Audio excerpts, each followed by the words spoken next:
대통령이 국민의힘 초선 당선자를 만나서 당의 호위무사가 되겠다 이렇게 얘기하고, 여당의 협상력을 높이기 위해서 대통령이 가지고 있는 거부권을 적극 활용하라 이렇게 주문하는 이런 대통령 저는 처음 봤습니다. 국민 전체를 대표해야 할 국가 원수 아닙니까? 그런데 어느 정당의 호위무사가 되겠다고 하고, 어느 정당에게 대통령이 가진 권한을 협상력 높이기 위해서 쓰라고 주문하는 이런 대통령 처음 봅니다. 국민의 인내가 임계점을 넘어서고 있다고 생각합니다. 윤석열 대통령이 이 점을 명심해야 할 것입니다. 김건희 특검법에 대한 국민의 요구가 지대합니다. 오랫동안 두문불출하던 김건희 여사가 다시 공개 활동을 재개한 데 대해서도 국민의 비판이 비등합니다. 그러자 국민의힘이 난데없이 김정숙 여사의 인도 방문을 특검해야 된다 이렇게 주장하고 있습니다. 한마디로 김건희 물타기에 불과한 생트집입니다. 김정숙 여사의 인도 방문은 인도 측의 초청에 의한 것입니다. 2018년 7월 인도를 국빈 방문한 문재인 대통령과 인도 모디 총리의 정상회담에서 모디 총리가 허황우 기념공원 착공식 행사를 공동으로 주최하자 이렇게 제안했습니다. 그러자 문재인 대통령은 내가 못 가면 김정숙 여사라도 대신 보내겠다 이렇게 답변하면서 인도 측의 호의에 호응했습니다.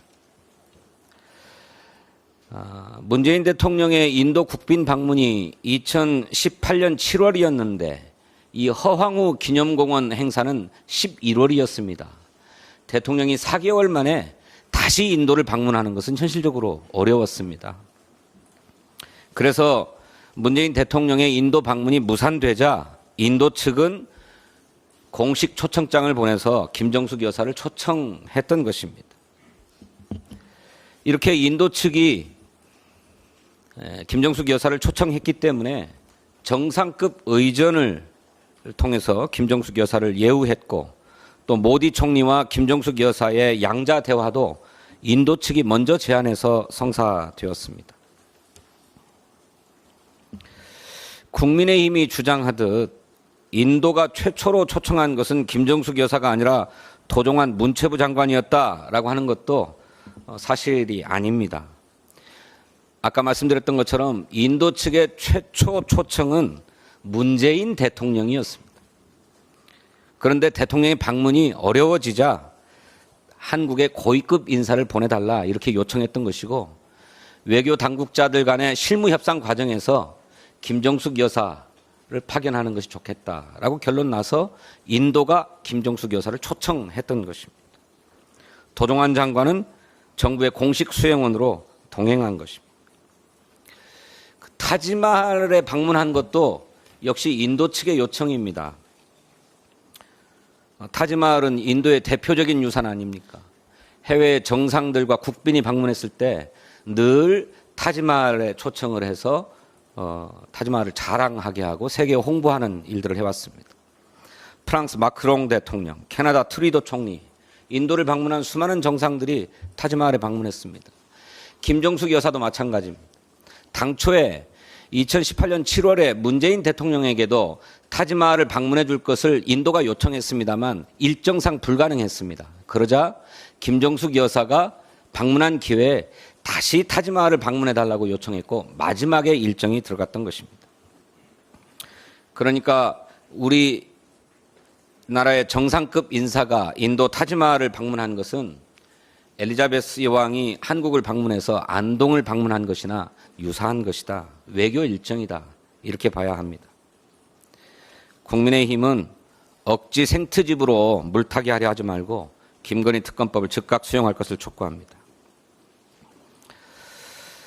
지난 5월 17일 윤석열 대통령이 2024년도 국가재정전략회의에서 R&D를 키우기 위해서 예비 타당성 조사를 폐지하고 투자 규모도 대폭 확충하겠다 이렇게 밝혔습니다. 11개월 전에는 나누어 먹기식, 갈라 먹기식 R&D는 제로 베이스에서 재검토할 필요가 있다, 이렇게 비판하면서 올해 국가 R&D 예산을 16.6%나 삭감했습니다. 그래서 비판이 일자 총선을 앞두고는 R&D 예산을 대폭 확대하겠다, 이렇게 말을 바꿨죠. 그래도 국민의 비판이 줄어들지 않자 이제는 예비 타당성 조사를 폐지하겠다고까지 이렇게 들고 나왔습니다.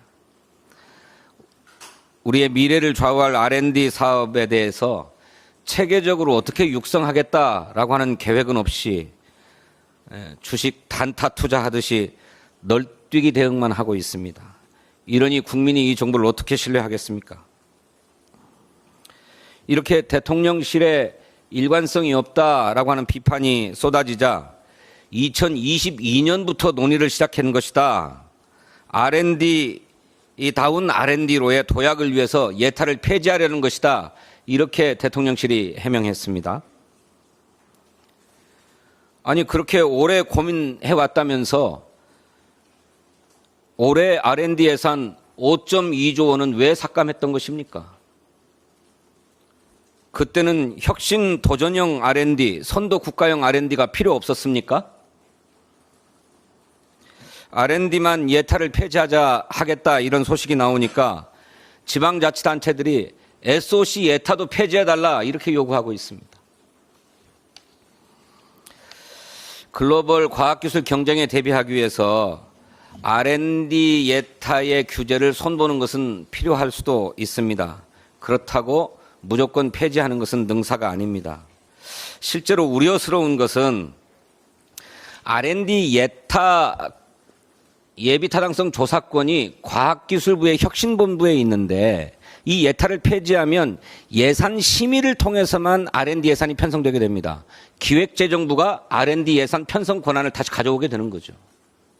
그러니 기획재정부의 입맛에 맞는 게 아니라면, 또 윤석열 정부의 국정과제에 부합하는 게 아니라면 R&D 예산이 태워질 수가 없는 상황이 올 수 있습니다. 또 그간에 예타의 순기능으로 계속 얘기되어 왔던 사전 기획의 완성도를 높이고 선정의 공정성을 제고하는 문제가 훼손될 수 있습니다.